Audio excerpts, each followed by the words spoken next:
سبح لله ما في السماوات وما في الأرض وهو العزيز الحكيم. هو الذي أخرج الذين كفروا من أهل الكتاب من ديارهم لأول الحشر ما ظننتم أن يخرجوا وظنوا أنهم مانعتهم حصونهم من الله فأتاهم الله من حيث لم يحتسبوا وقذف في قلوبهم الرعب يخربون بيوتهم بأيديهم وأيدي المؤمنين فاعتبروا يا أولي الأبصير. ولولا أن كتب الله عليهم الجلاء لعذبهم في الدنيا ولهم في الآخرة عذاب النار ذلك بأنهم شاقوا الله ورسوله ومن يشاق الله فإن الله شديد العقاب. ما قطعتم من ليلة أو تركتموها قائمة على أصولها فبإذن الله وليخزي الفاسقين.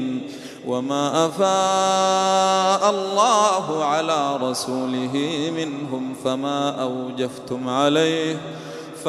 أوجفتم عليه من خيل ولا ركاب ولكن الله يسلط رسله على من يشاء والله على كل شيء قدير. ما أفاء الله على رسوله من أهل القرى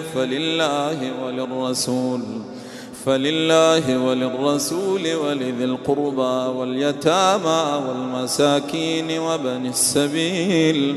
كي لا يكون دولة بين الأغنياء منكم. وما آتاكم الرسول فخذوه وما نهاكم عنه فانتهوا واتقوا الله إن الله شديد العقاب. للفقراء المهاجرين الذين أخرجوا من ديارهم وأموالهم يبتغون فضلا من الله ورضوانا وينصرون الله ورسوله أولئك هم الصادقون. والذين تبوأوا الدار والإيمان من قبلهم يحبون من هاجر إليهم ولا يجدون في صدورهم حاجة مما أوتوا ويؤثرون على أنفسهم ولو كان بهم خصاصة ومن يوق شح نفسه فأولئك هم المفلحون. والذين جاءوا من بعدهم يقولون ربنا اغفر لنا ولإخواننا الذين سبقونا بالإيمان ولا تجعل في قلوبنا غلا للذين آمنوا ربنا إنك رؤوف رحيم. ألم تر إلى الذين نافقوا يقولون لإخوانهم الذين كفروا من أهل الكتاب لئن أخرجتم لنخرجن معكم ولا نطيع فيكم أحدا أبدا وإن قوتلتم لننصرنكم والله يشهد إنهم لكاذبون. لئن أخرجوا لا يخرجون معهم ولئن قوتلوا لا ينصرونهم ولئن نصروهم ليولن الأدبار ثم لا ينصرون لأنتم أشد رهبة في صدورهم من الله ذلك بأنهم قوم لا يفقهون لا يقاتلونكم جميعا إلا في قرى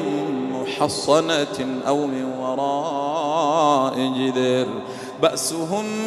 بينهم شديد تحسبهم جميعا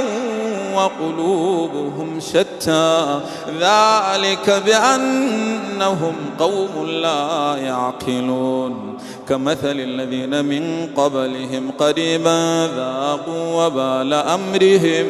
ولهم عذاب أليم كمثل الذين من قبلهم قريبا ذاقوا وبال أمرهم ولهم عذاب أليم كمثل الشيطان إذ قال للإنسان اكفر فلما كفر قال إني بريء منك إني أخاف الله رب العالمين فكان عاقبتهما أنهما في النار خالدين فيها وذلك جزاء الظالمين يا أيها الذين آمنوا اتقوا الله ولتنظر نفس ما قدمت لغد واتقوا الله إن الله خبير بما تعملون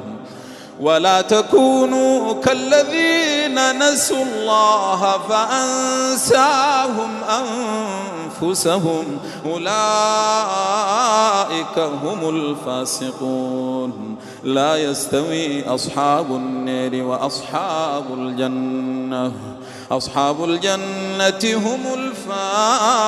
الفائزون لو أنزلنا هذا القرآن على جبل لرأيته خاشعا متصدعا من خشية الله وتلك الأمثال نضربها للناس لعلهم يتفكرون هو الله الذي لا إله إلا هو عالم الغيب والشهادة هو الرحمن الرحيم هو الله الذي لا إله إلا هو الملك القدوس السلام المؤمن المهيمن العزيز الجبار المتكبر سبحان الله عما يشركون هو الله الخالق البارئ المصور له الأسماء الحسنى يسبح له ما في السماوات والأرض وهو العزيز الحكيم